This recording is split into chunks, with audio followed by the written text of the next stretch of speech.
வாங்கிட்டு வர சொன்னீங்க. எவ்வளவு கொடுத்த? ₹1. ₹1 எத்தனை பழம்? 2 பழம். ஒண்ணு இந்த இருக்கு, இன்னொன்னு எங்க? இன்னொன்னு தாங்க இது. ஏய், நான் உங்ககிட்ட என்ன சொன்னேன்? பழம் வாங்கி சொன்னீங்க. எத்தனை பழம்? 2 பழம்.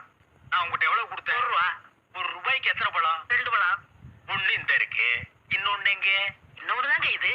ஏய், அப்படி இருங்க.